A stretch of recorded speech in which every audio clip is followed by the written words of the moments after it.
Magandang hapon po sa inyong lahat. Alam nyo, ngayon ang kapistahan ng dakilang tatlong persona sa iisang Diyos o minsan sinasabi nating kabanal-banalang sangtatlo o sa English, Holy Trinity. So, alam nyo, minsan si San Agustin, nag-iisip siya kung paano niya ipapaliwanag ang misteryo ng ating Diyos, ang tatlong persona sa iisang Diyos. At habang siya'y naglalakad, napunta siya doon sa dalampasigan at nakakita siya ng isang bata sumasalok ng tubig at ibinubuhos doon sa isang butas na ginawa niya. At sabi ni San Agustin doon sa bata, "Iho, ano ba ang ginagawa mo?" At ang sabi ng bata, "Gusto ko pong ubusin yung tubig, kaya binubuhos ko dito sa butas na ito." At ang sabi ni San Agustin, "Imposible yan, iho. Hindi mo mauubos yung tubig na yan sa maliit na butas na ginawa mo." Tumingin sa kanya yung bata, tumitig sa kanyang mata, at ang sabi sa kanya, "Imposible." Lalong imposible na mailagay mo sa iyong utak ang kabuuhan ng Diyos. Biglang naglaho yung bata at natanto ni San Agustin na hindi kailanman niya mailalahad ang misteryo ng kabanal-banalang santatlo. At dahil doon, ang sabi ni San Agustin, hindi sa utak natin maiintindihan ang Diyos, kung hindi sa ating puso.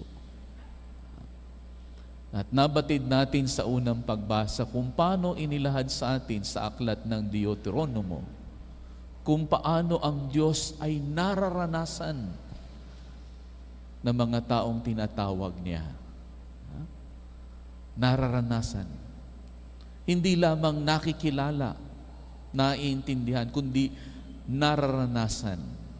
At ang sabi sa atin ng pagpapahayag ng Deuteronomo, sino sa inyo ang pinagpahayagan ng Diyos, nakilala ang Diyos na hindi namatay?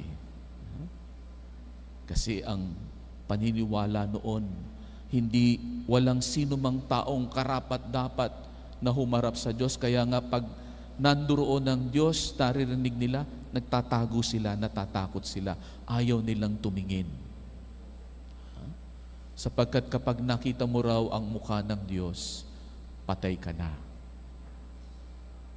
Hindi mo makakayanan ang kahiwagaan, ang kadakilaan ng Diyos at magugunaw ka. At naalala ko sa kwento ng banal na aklat, si Elias. Ang sabi ng Diyos, magpapakita siya sa kanya. At mayroong kulog, mayroong yanig sa lupa, pero wala doon ang Diyos. Tapos may biglang mapayapang hangin. At nung lumabas na siya, ang nakita lamang niya ay ang likuran ng Diyos, ang batok ng Diyos.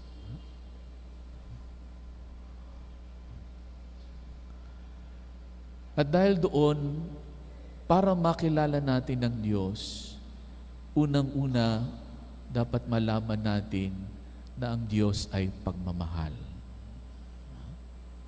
Ang Diyos na nagmamahal, ang anak na minamahal, at ang Espiritu na konkretong bunga ng pagmamahala ng anak at ng ama.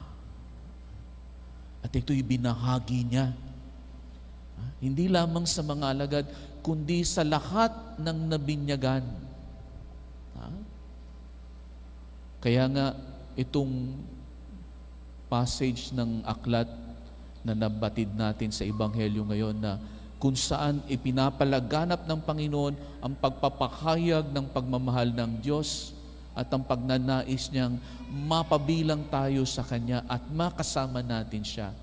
Hindi lamang maging kawangis niya, kundi maging katulad niya, mapasa atin ang buhay na walang hanggan.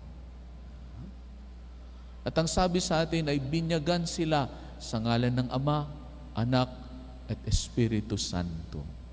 Ito'y napakahalaga sapagkat lahat ng ating panalangin nagsisimula sa ngalan ng Ama, Anak, at Espiritu Santo at nagtatapos din doon sa ngalan ng Ama, Anak, at Espiritu Santo. At ang simbahan, alas 6 ng umaga, alas 12, alas 6 ng hapon, nagbabatingting ng kanyang kampana. Naalala ko noon, nung bata pa ako, bago ako mag-high school, nakapunta ako doon sa aming probinsya at alam nyo ba, pag batingting ng kampana, lahat ng tao tumitigil kahit sa plaza. Kahit yung nauhulog, tumitigil. Ha? Joke lang, hindi totoo yun. Ha? Pero talagang tumitigil lahat pag narinig nila ang batingting ng kampana ng simbahan. At 3 beses yon kada araw. Alas 6, alas 12, alas 6 ng gabi. 3. Alam nyo, hindi nyo nakikita yung mga ginagamit na mga tela sa pari. Laging 3 ang tiklop. Laging 3. Siguro napapansin nyo ng mga sakristan kasi sila yung nag-aabot sa mga pari. Pero yun ang dahilan kung bakit yun ay 3 tiklop lagi.